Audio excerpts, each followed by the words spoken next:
Homage to the root teacher Buddha Shakyamuni. Homage to the wisdom warrior Manjushri. Homage to all the benevolent lineage masters. The supreme Dharma, infinitely profound and subtle, is rarely encountered even in millions of kalpa. Now we are able to hear, study, and follow it. May we fully realize the Tathagata's true meaning. In order to liberate all sentient beings from samsara, please generate the supreme bodhisattva. Now, we continue studying the words of my perfect teacher. We're discussing the 10 negative actions to be abandoned in the chapter of the principle of cause and effect. In our previous lessons, we covered the negative actions related to the body and speech. So that's behind us now.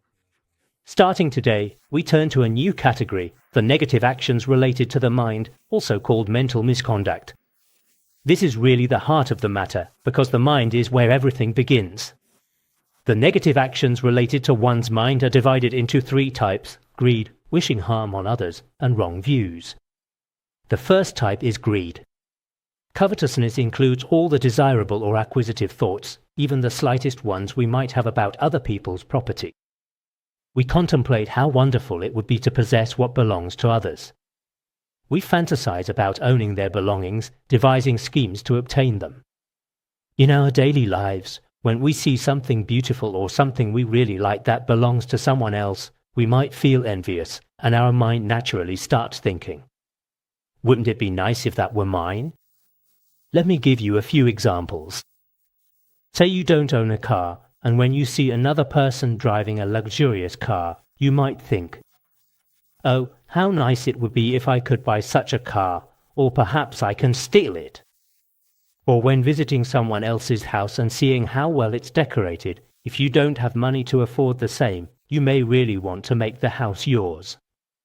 Or when you know someone has a lot of savings which you don't have, you might imagine transferring all that money into your own account. All of these thoughts fall under the category of greed. Actually, in a broader sense, greedy desire directed toward a person, toward the Dharma, or toward material possessions all belong to this category of greed. But here, Patrul Rinpoche primarily explains it from the perspective of material possessions. These mental afflictions, these greedy desires, aren't even considered wrongdoing by most ordinary people. In fact, many people might think that wanting to acquire more property is a positive thing, a sign that they are ambitious and driven. However, the truth is that when a person harbors greed toward wealth, such negative mental actions will lead them to be reborn in the hell realm. As stated in the Sutra of the Right Mindfulness of Dharma, greed is quite evil, and it drags people to the hell realm. The nature of greed is so harmful that it drags sentient beings into the depths of the hell realm. That's why this is so serious. So, from now on, when we see others' possessions, no matter how much or how good they are, we must strive not to give rise to greed. As I remember, Mipham Rinpoche said in a treatise on ethics for kings, no matter how wealthy others are, do not covet what they possess, but develop a mind of rejoicing. When you see someone who is wealthy and has many possessions, the right response is genuine happiness for them. In Buddhism, we call this sympathetic joy. Instead of envy or greed, just rejoice in their good fortune. If you allow greed to arise in your mind, not only will you fail to gain more wealth, but you'll soon lose even what you currently possess, and you'll be unable to truly receive merit. There was once a man who had a very beautiful daughter. When the daughter grew up, the father passed away. after her father died, as the daughter grew older, her life gradually became impoverished, and she had very few possessions left. She was extremely stingy and refused to make any offerings or share her wealth with others. Meanwhile, her father had been reborn in the heavens as the king of geese. When he looked down and saw his daughter's situation, he flew to a jeweled island, gathered treasures, and brought them back to her. Every morning, he would place a treasure at his daughter's doorstep and then fly away. The daughter eventually noticed that she received a jewel every day, but due to her stingy nature, she never used them and just hoarded them. One day, she thought to herself, "Every day, another jewel appears, but where does it come from? I should investigate and find out." One morning, the daughter got up early and hid, watching closely. Soon, she saw a goose king bringing the treasure. Upon discovering this, the daughter thought, "If the goose brings a jewel every day, there must be many treasures stored in its stomach." Greed arose in her heart, and she decided, "I must catch it and kill it. Then I will have all its treasures." She immediately set up a net to catch the goose king, but he noticed her trap. Realizing that his daughter wasn't only ungrateful, but intended to repay kindness with harm, he flew away, never to return. At that time, a celestial being witnessed what happened and observed the entire betrayal unfold, then composed a verse that says, "One shouldn't be greedy. Greed is an evil deed. If one becomes covetous, all one's gains will be lost." It means that, as worldly beings, we shouldn't give rise to excessive greed because the nature of greed is inherently non-virtuous. It carries no virtue at all. If one is unaware of the harm caused by greed, and often harbors greedy thoughts toward others' possessions, one will be unable to obtain wealth in the future, and even the wealth they already possessed will gradually disappear, never to be regained.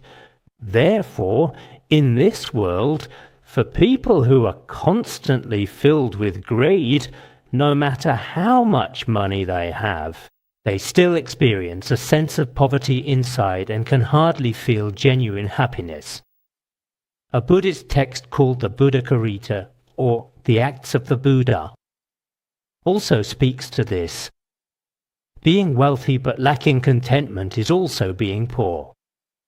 This means that even though someone is very rich, without contentment, they still experience the suffering of poverty. On the surface, you might appear to be rich and wealthy. But if you're never satisfied with what you have, if you live in endless greed, you're actually experiencing a form of poverty. Another verse in the sutra says, "Being poor but feeling content is the greatest wealth." Even if you have nothing, if you always have a sense of contentment in your heart, you're truly the richest person in the world. Some practitioners in Laranga lead very simple lives. Whether it's the clothes they wear, the food they consume, or the tools they use, everything is very simple and modest. But what does this simple lifestyle bring them? It brings a sense of true happiness and ease without the suffering of poverty. In contrast, those worldly people who are ignorant of the Buddha's teachings may possess great wealth, but they experience a profound sense of emptiness and dissatisfaction. What does this bring? It brings the suffering of poverty. So for those who are unable to adjust their mindset, it's incredibly difficult to find satisfaction and fulfillment solely through external material things. We really need to understand that the value of internal happiness and wisdom far surpasses all material things. External things, wealth, possessions, property, and so on, can undoubtedly bring us temporary or occasional moments of pleasure. Everyone knows that.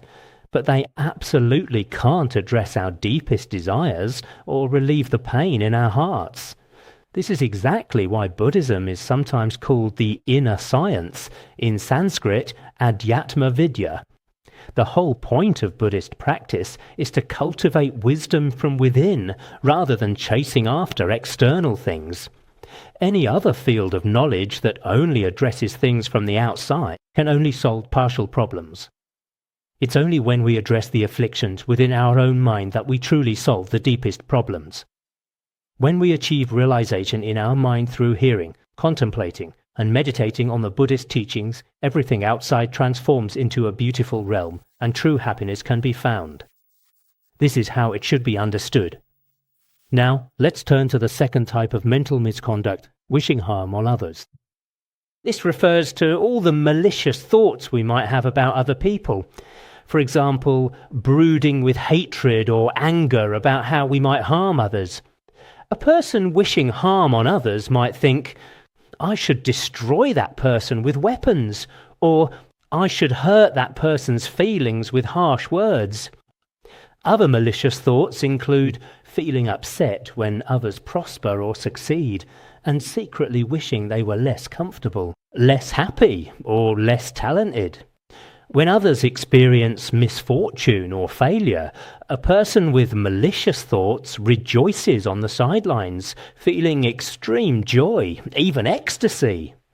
Any such thoughts that arise to harm or disturb others belong to the category of the negative action of wishing harm on others. Whenever someone harbours thoughts of harming others, they're committing negative mental actions. As it's said, if the intention is good, then the stages and paths will also be good. If the intention is bad, then the stages and paths will also be bad. If someone harbours bad or harmful intentions to others, it's the worst kind of mindset. Therefore, we should distinguish between good people and bad people, based on whether their intention is good or bad, rather than on their appearance, wealth, or eloquence. If someone's mind is frequently filled with greed, anger, or wrong views, then under the influence of such a mindset, their actions are bound to be non-virtuous, and they might even go to the extreme of doing something outrageous. Such people not only fail to achieve liberation or happiness themselves, but they also cause varying degrees of harm to thousands upon thousands of others around them, or such people may harm themselves while harming others. Even in some cases, they may harm themselves before they can have the chance to harm others, which can be illustrated by a story. During the Three Kingdoms period, the king of the state of Wu had a eunuch in his court who was particularly wicked. This eunuch had a long-standing feud with the warehouse keeper, and their conflict was very intense. On a hot summer day, the king sent the eunuch to fetch some honey from the warehouse to relieve the summer heat. On his way to the warehouse, the eunuch plotted in his mind how to frame the warehouse keeper.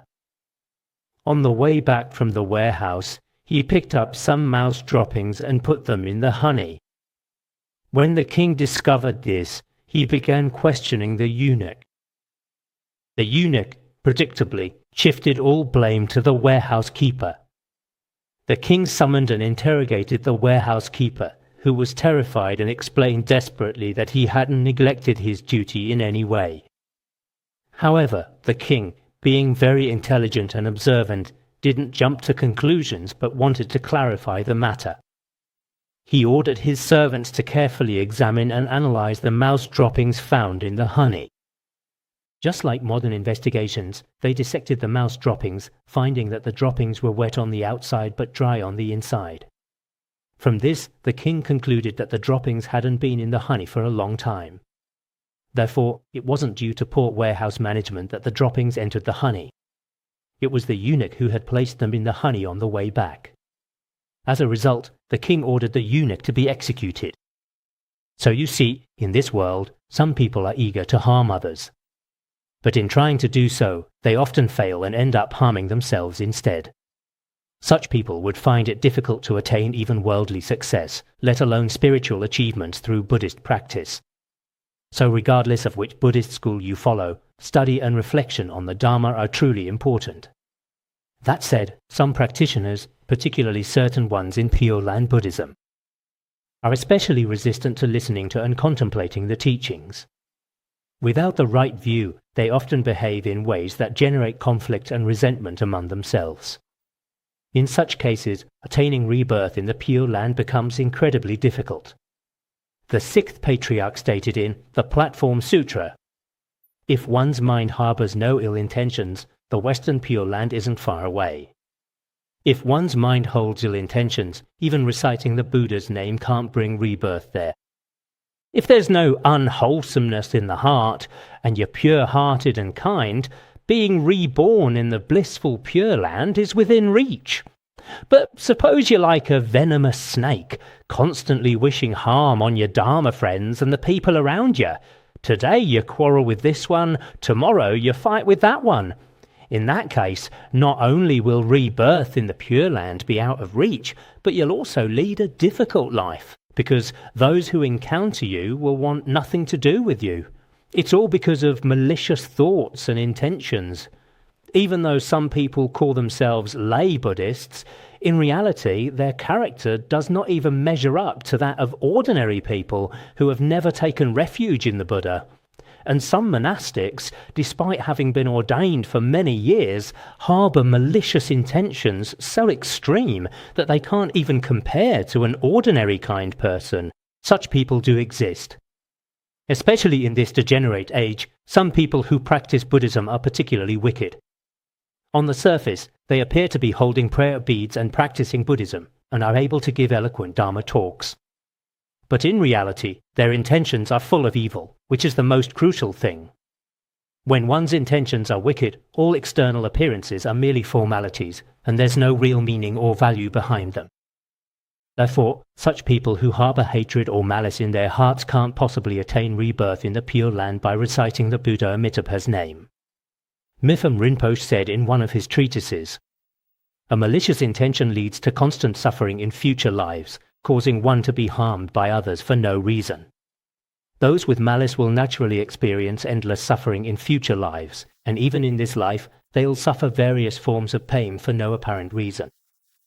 Some people are slandered or ruined for no reason, which is actually the karmic result of previous non-virtuous deeds and malicious intentions." In addition, the Sutra of the Compendium of Essential Teachings states, "The one who likes to wish harm on others is protected neither by humans nor by gods.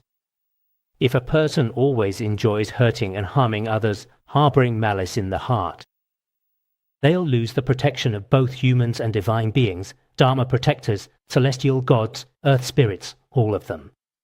And not only that, they may actually invite various kinds of harm from both human and non-human forces. We can see this in everyday life.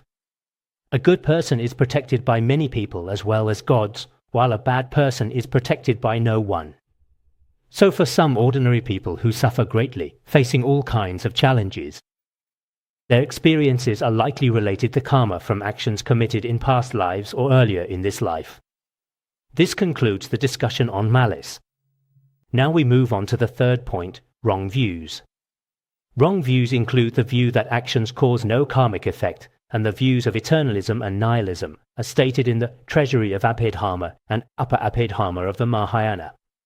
According to the view that actions cause no karmic effect, positive actions bring no benefit, and negative actions do no harm. This wrong view leads to a series of inferences, including the belief that past lives and future lives don't exist, the three jewels don't possess any great qualities, the Buddha has never come into this world, and that heavens and hells are mere fictions, among other things. Such wrong views are particularly concerning. Many people still haven't corrected such wrong views, but without right views. Studying the Dharma becomes merely a formality, and the Buddhist teachings can't truly be internalized. The root text doesn't go into more detail on this first type of wrong view. Now, the second type of wrong view, eternalism and nihilism. The views of eternalism and nihilism encompass all the false views of the non-Buddhist schools.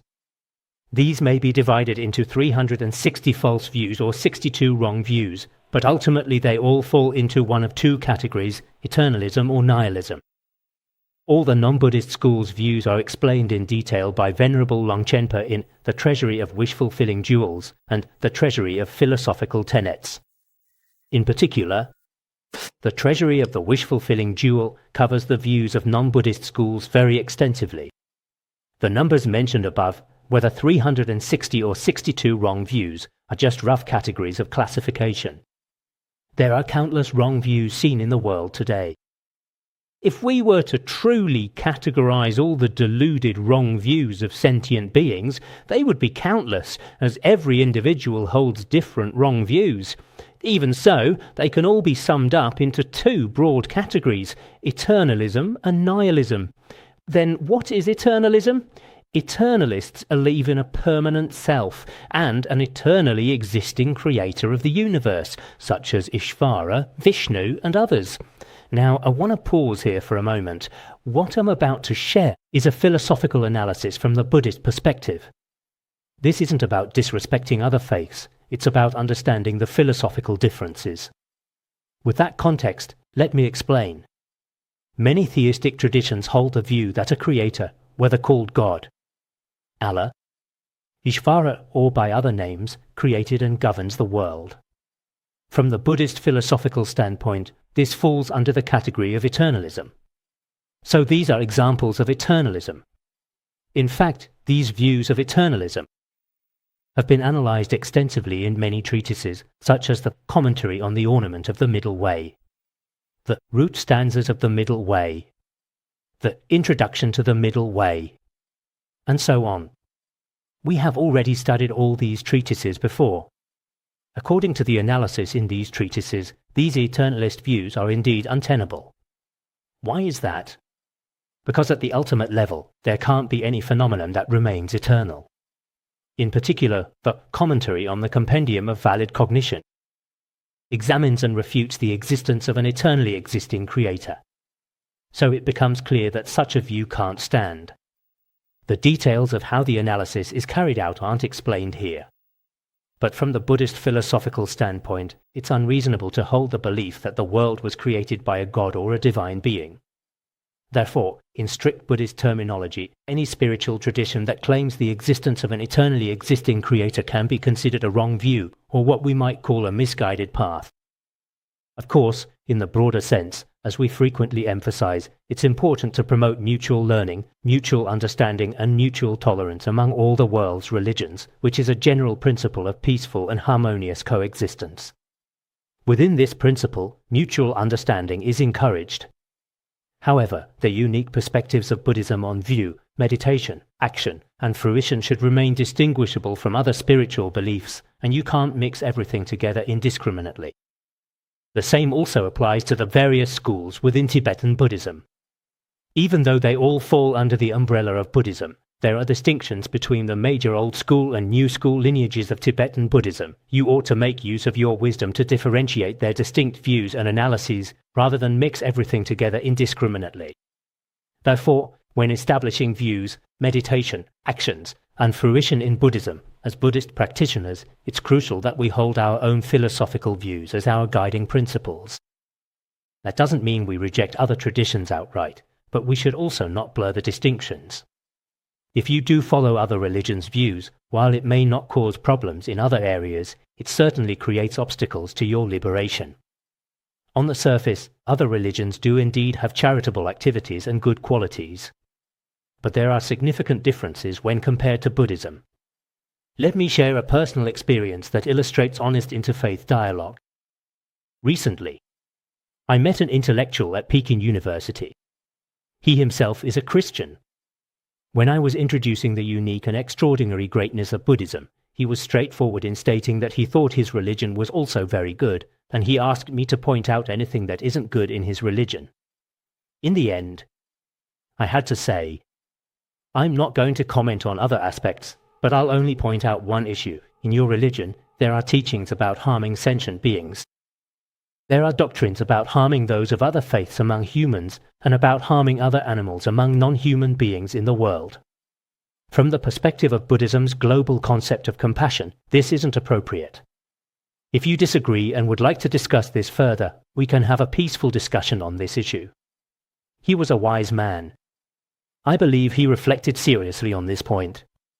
I share this not to criticize Christianity as a whole, but to show that compassion for all sentient beings, including animals, is a distinctive emphasis within Buddhist philosophy. In this current world, I don't mean to disparage other religions in order to highlight the supremacy of Buddhism. I didn't say any of that aiming for personal victory. I was simply telling the truth. As stated in the text, in praise of the one who surpasses all gods, we should take refuge in and follow whichever path aligns most closely with the truth. That should be our basic principle. So that covers eternalism. Now let's turn to the other major wrong view, nihilism. What is nihilism? Nihilists believe that all things just arise by themselves, and that there are no past and future lives, no karma, no liberation, and no freedom. These people completely deny the fundamental Buddhist concepts of samsara, past and future lives, and karmic cause and effect, and the various macrocosmic and microcosmic phenomena in the world, which Buddhism acknowledges. There's a non-Buddhist scripture called the Doctrine of Blakishvara, which is the foundation of the nihilist view. How did this nihilist view arise? It said that when the asuras, powerful semi-divine beings, went to war against the gods were reluctant to kill. So one of the gods fabricated a doctrine claiming that past and future lives don't exist in order to motivate his soldiers to fight without hesitation. Later, the Rishi Valmiki brought this wrong view to the human realm. Therefore, such wrong views were created just to achieve victory in the war. Even today, some traditions fabricate scriptures solely to gain recognition for their sect or promote doctrines that contradict their own core teachings. What are the wrong views they believe? As it says in the Doctrine of Blakishvara, the rising of the sun, the downhill flow of water, the roundness of peas, the bristling length and sharpness of thorns, the beauty of the iridescent eyes of peacocks' tails. Nobody created them, they all just naturally came to be. The nihilist's perspective on how phenomena arise differs completely from Buddhist teachings. They don't believe that the suffering or happiness we experience is a result of previous actions. Instead, they claim that everything, all sensations of joy and suffering, arises naturally, without cause or conditions. They use 5 analogies. Let's analyze one by one. The first analogy is that when the sun rises in the east, no one is there to make it rise. The sun naturally moves from the eastern mountain to the western mountain. This is the first analogy. The second analogy is that when a river flows downhill, nobody is driving it downwards. The water just flows downwards. The third analogy is that no one rolled out peas to make them all so round. All peas are round and no one deliberately shapes them. The fourth analogy is that no one sharpened all the long and bristling points of thorns. All thorns are long and sharp, not because someone purposefully cuts or sharpens them with a knife or other tool. The fifth analogy is that the beautiful multicolored eyes on a peacock's tail weren't painted by anyone. The peacock's feathers are vibrant and brightly colored. But they aren't painted with great care by some artists who are particularly skilled. They simply exist in this way due to their inherent nature. All these things just are so by their own nature. Based on these 5 analogies, they conclude that the formation of the entire world, the existence of animals and humans in this world, and their experiences of joy and suffering are all formed without any cause or reason. And so it's with everything in this world, whether pleasant or unpleasant, good or bad, all phenomena just arise spontaneously. There's no past karma, there are no previous lives, no future lives. This reasoning is truly absurd. We have previously analyzed and refuted this in the commentary on the ornament of the middle way. Those few individuals who have never studied the Buddhist Dharma might find the nihilism's arguments reasonable when they first hear them and think that the world really does arise without any causes and conditions. But if we examine their argument carefully, we'll see that they aren't valid at all. Firstly, their analogies don't hold, because these things in the analogies don't arise without causes and conditions. Whether it's the formation of the sun and moon or the origins of animals and plants, they all arise due to specific causes and conditions. In a broader sense, They arise from the collective karma of sentient beings, the processes of formation, abiding, destruction, and cessation of the entire world, and many other factors. Only when all the causes and conditions come together do these things arise. Otherwise, all phenomena, including the bristling points of thorns, won't appear. This is the first point in refuting their argument. The analogies themselves don't hold. Even if we granted that some external phenomena arise naturally, we still couldn't infer that internal suffering and happiness also arise without causes. Why is that? For an analogy to work, the two things being compared must share something in common. But the analogies mentioned above share nothing in common with internal suffering and happiness. So we simply can't draw any valid conclusions about the origins of our inner suffering and happiness based on those analogies. As we have discussed previously, many teachings demonstrate that sentient beings' suffering and happiness arise out of causes and conditions in the way that one's past positive and negative actions lead to future suffering and happiness. Of course, to accept this view, we must first acknowledge the Buddha as the one with valid knowledge. Then we'll accept the Buddha's teachings on the principle of cause and effect.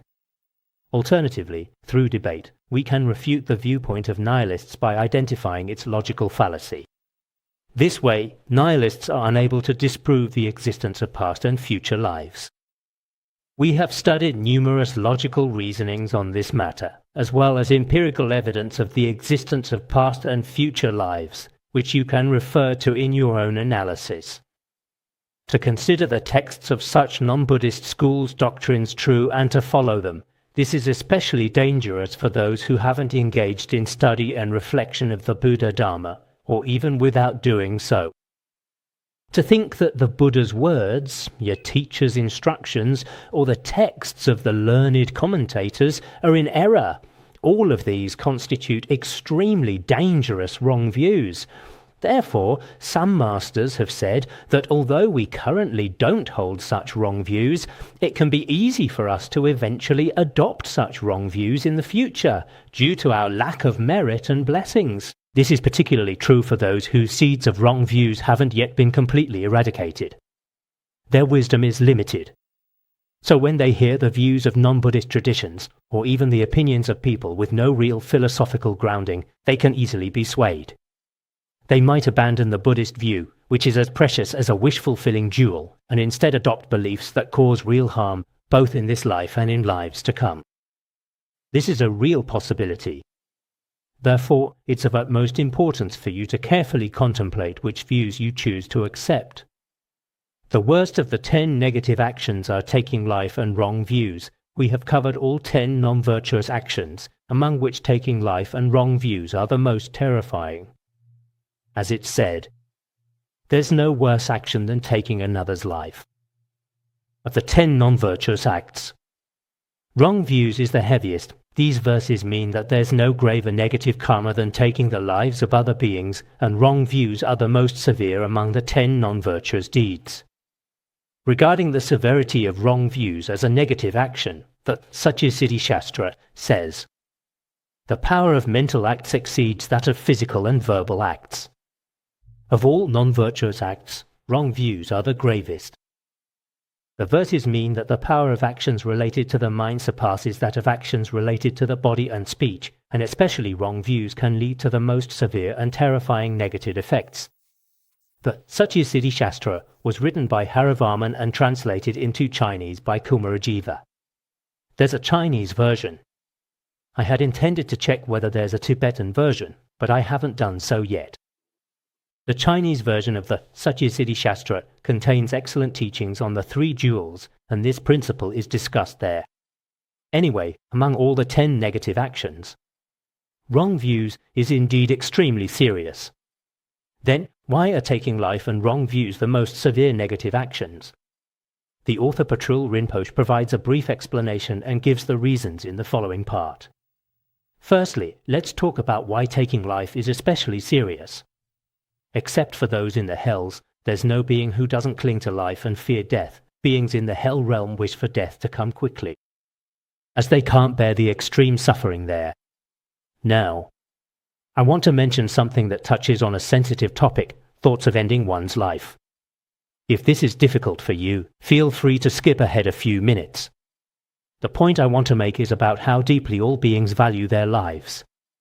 In our human realm, there are also a few people who, when facing relationship or life difficulties, feel that they want to die. For them, the pain of living seems much greater than death, so they aren't afraid of dying. When reaching such extremely painful situations, a few individuals become willing to die. However, there are also people who say they want to die but don't actually follow through. They might put a rope around their neck but stop before taking any action. I once encountered a situation where someone threatened to take her own life. Now, what I did was a very specific approach. I could see clearly that this person didn't actually intend to follow through, and I used a particular method to defuse the situation. Please understand that this isn't something to imitate. Here is what happened. She said she wanted to end her life. So I said to her, calmly, that if she truly wanted to, she could go ahead. She untied her belt. I pointed toward a building nearby, still staying calm. She wrapped the belt around her neck and looked at us. We didn't intervene and just kept chatting naturally. She climbed up, hung the belt on a beam, and looked at us again. We still didn't try to stop her. In the end, she just came down, let everything go, and walked away happily. As you can see, she never really intended to follow through. The point of this story is that even someone who claims they want to die is actually clinging to life. This confirms what the text says: all beings cherish their lives above all else. So, coming back to the text, most beings, aside from those in the hell realms, fear death. What's more, for every sentient being, their own life is what they cherish most. This is something we all should be aware of and acknowledge. Each sentient being cherishes their life so much that when it's threatened, they'll do anything they can to protect and preserve it. Therefore, those who belittle the lives of other sentient beings are truly despicable. I remember Leonardo da Vinci, a great painter of the Italian Renaissance, once said, "Those who don't respect life aren't worthy of life." If we despise the lives of others... hold on, someone is trying to take a photo. Sit down for now. Take the photo after the teaching, okay? Okay, fine. Just take it now if you want. If someone tramples on the lives of others or looks down on their lives, such a person doesn't deserve to live and they are unworthy of having a life. Da Vinci's statement is very profound. He also believed that the human body becomes a tomb for the creatures it consumes. He thought that, in a sense, human bodies are tombs. Why? We consume so many beings, all of which become buried within our stomachs. In this sense, our bodies are no different from graves. We really ought to reflect on this and recognize that killing and consuming other beings is, in a deep sense, unjustifiable. There are many insightful individuals in this world, such as the above-mentioned Da Vinci and also Voltaire. He was a famous French philosopher, writer, and thinker. He once asked, "If animals could speak, would you still dare to kill them?" This statement carries great weight and value. If what Voltaire assumes is true, that the animals we eat could really speak and even rise up against you, would you still dare to kill them? No, you wouldn't. It's precisely because they can't speak and because they don't fight back that so many people recklessly destroy their lives. So, we must understand that for every sentient being, life is the most precious. Therefore, the negative karma of killing is the gravest of all. If you take the life of one sentient being, you'll have to repay that debt with 500 of your own lives. Additionally, the Sutra of the Right Mindfulness of Dharma says that if you kill one sentient being, you'll have to spend one intermediate kalpa in hell. Therefore, no matter what happens, we really can't kill sentient beings. As Buddhists, it's essential that we keep this in mind. Not long ago, I met a Buddhist who told me, "My house was full of insects and ants. I must buy some insecticide to kill them." When I heard this, I was shocked. Indeed, from how many Buddhists handle such situations, you can see that they don't yet truly appreciate the value of other beings' lives. Someone once asked me, The pillars in the Dharma hall are made of wood, and there should be lots of termites inside. What should we do? It seems we have no choice but to kill them. I told him, we shouldn't kill them. We can just replace the wooden pillars with concrete ones. Then there would be no more termites. So there's no need to kill them. When you realize how precious the lives of other sentient beings are, you'll find various ways to handle such problems without killing. But if you don't acknowledge the value of life, you might kill other sentient beings merely to satisfy momentary desires like taste, even when they cause you no harm. As mentioned earlier, the karmic consequences of taking one life is having to repay that debt with 500 of your own lives. That's truly terrifying. Those who believe in the law of cause and effect should understand the severity of the consequences, especially when killing is committed under the pretext of meritorious activities like making Buddha statues, printing sutras, or building stupas. The negative karma becomes even more severe. Some people deliberately kill sentient beings to make money, which is used to make Buddha statues, print sutras, or build stupas. I heard of a particularly bad case of this in Tibet, although I'm not sure if it was true. In one place, a lama gathered a lot of cattle and sheep and sold them to the slaughterhouse. The money earned was used to build a stupa. In addition, in order to make a pilgrimage to the Jowo Rinpoche in Lhasa, some people would first kill animals to earn money, use the money for the trip, and then repent their acts of killing before the Jowo Rinpoche when they arrive there. Such behavior is particularly blind and foolish. They justify their act of killing by claiming it benefits sentient beings. For example, after killing ants, cockroaches, and mice, some Chinese Buddhists recite the Buddha's name for the beings they killed. They even claim that this killing is acceptable since the recitation can help transfer the consciousness of the poor animals and liberate them. This mindset is extremely foolish. No matter what, reciting the Buddha's name into their ears definitely does bring them merit and benefit. But there's no need to kill them. If you genuinely want to benefit them and liberate them, you can simply recite the Buddha's name. Why kill them? If someone recited the Amitabha Buddha's name to you and then killed you, how would you feel? You should really think about this. I recall a story about Barack Obama when he was President of the United States. During a meeting, a fly landed on his face and he killed it by swatting it with his hand. Animal rights activists were very upset and immediately protested Obama's behavior. After that, during another meeting with leaders, a fly kept landing on Obama's head and his cheek, but this time he didn't dare to kill it. Later, he told the journalist, "I didn't kill the fly this time because I was too afraid to."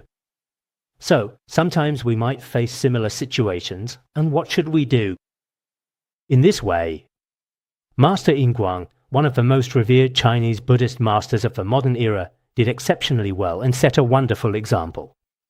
Once, his meditation room was filled with ants and mosquitoes. His attendant asked, "Master, should I clear all these insects out?" Of course, with their fragile bodies, clearing the insects out would surely kill many of them. But Master Yinguang said, "There's no need for that. The fact that they are still living in my room shows that I haven't yet cultivated enough great qualities to tame and transform them. These creatures have come here to help me in my practice." Later, it was said that after he turned 70, there were no insects found in Master Yinguang's meditation room.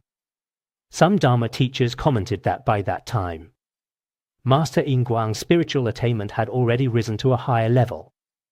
Perhaps that was true, but in any case, even from the beginning, Master Yinguang never advocated for removing those small insects.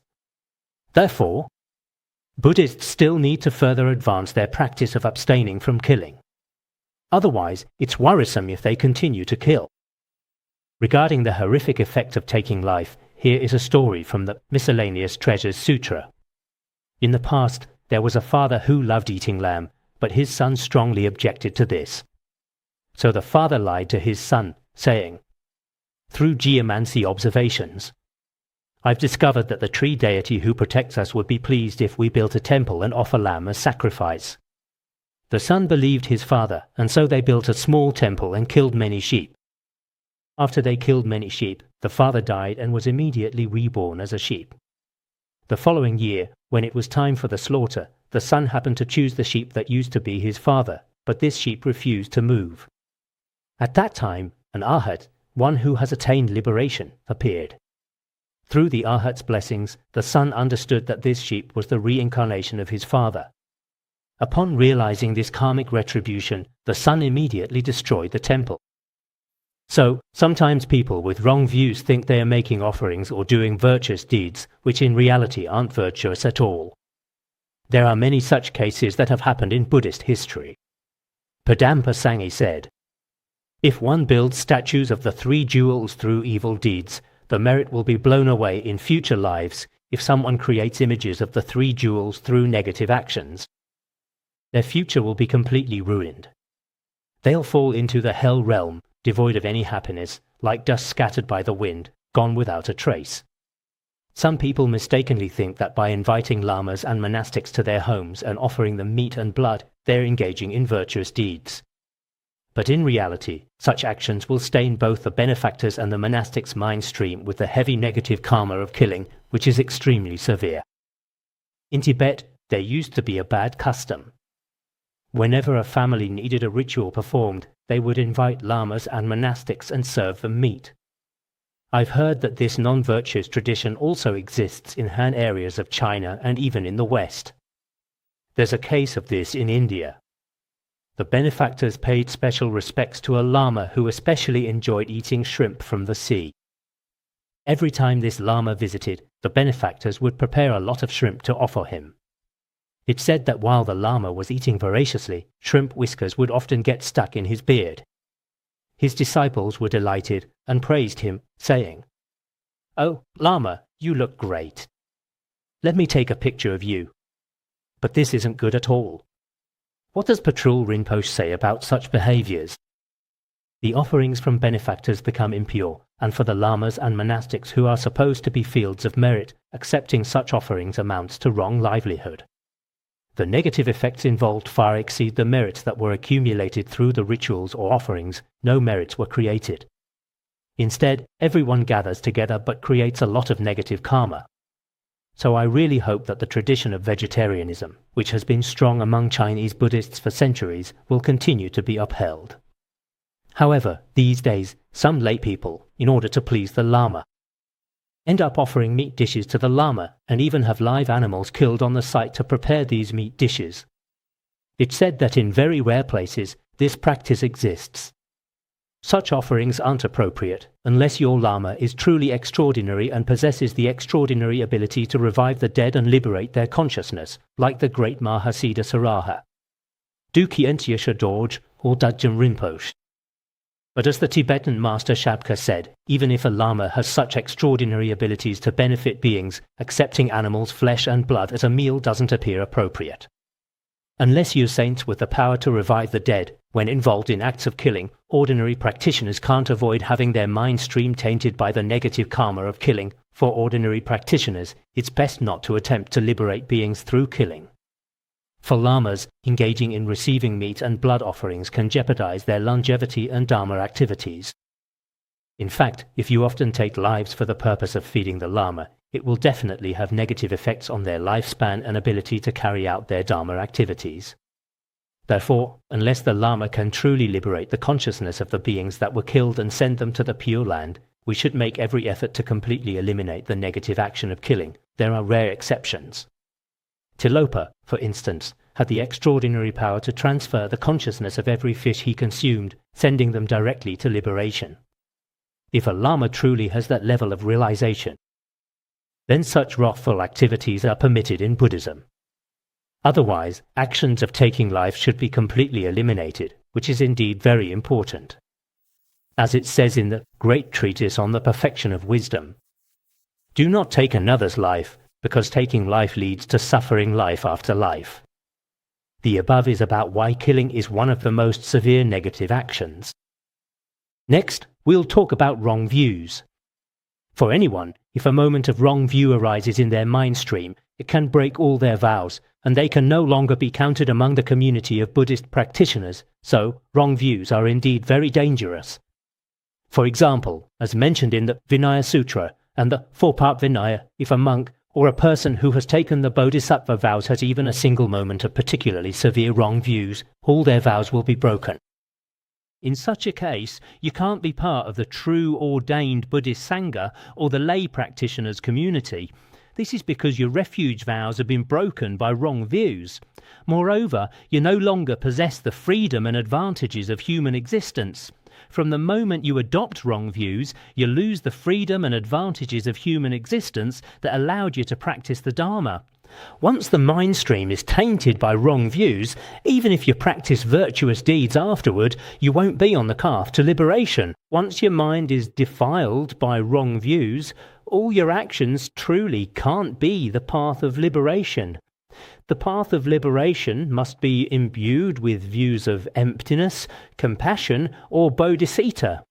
But if you don't even acknowledge samsara, reincarnation, karma, and the law of cause and effect, all your virtuous actions are entirely superficial, without true meaning. That's why Aryadeva said, "One should rather break precepts than destroy right views." The verse means that if choosing between breaking the precepts and abandoning the right view, one should choose breaking the precepts. Nagarjuna said something similar. Those with wrong views, even if they perform virtuous acts, will still suffer unbearable consequences. Even if someone with wrong views performs prostrations and other Dharma practices, or does some virtuous deeds that seem good on the surface, the actual results they receive are still painful. Because wrong views in your mind stream can accumulate a lot of negative karma. Thus, in other treatises like the Satya-siddhi Shastra, it's mentioned, when a virtuous person is about to die, if he generates a wrong view, he'll fall into the lower realms. When a non-virtuous person is about to die, if they generate a right view, they'll be reborn in the higher realms. So, sometimes the intention behind a person's actions is indeed very important, which can be illustrated perfectly by a story. During the Song dynasty in China, about 1,000 years ago, one of Chan Master Wuda's novice monks accidentally stepped on a frog while walking at night. Master Wuda was very strict and asked him to jump off a cliff as a way of repenting his fault. The monk had no choice but to go. When he reached the top of the mountain, seeing the very steep cliff, he was at a loss, crying uncontrollably. Then a butcher who had spent his whole life killing animals came by. The butcher asked the monk, "Why are you crying?" The monk told him the whole story and said, "I don't dare to jump, I would be shattered to pieces. What should I do?" After hearing this, the butcher said, "You unintentionally killed one frog, and the karmic effect is already so heavy. I intentionally slaughter pigs every day. How heavy is my negative karma?"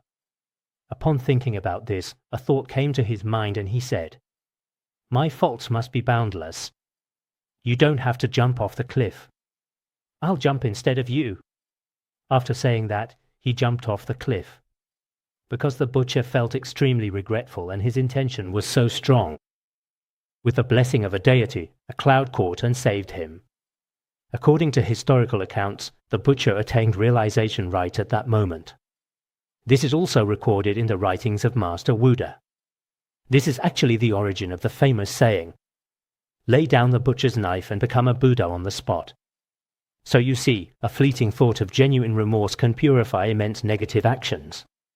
Whereas a single moment of wrong views can trap you in the abyss of suffering for an unimaginably long time.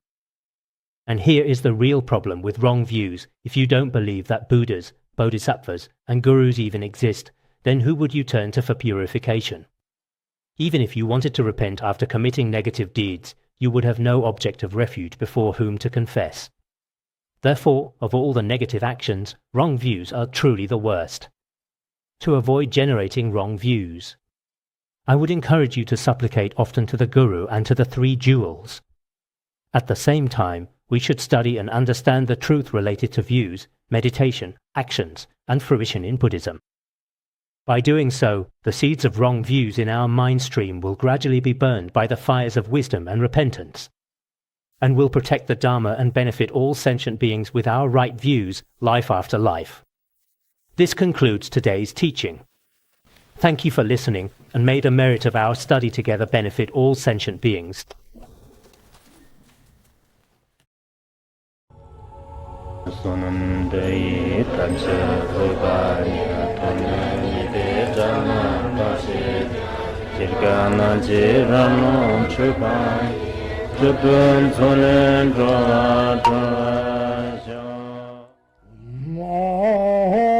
Bandara Badna Sadorda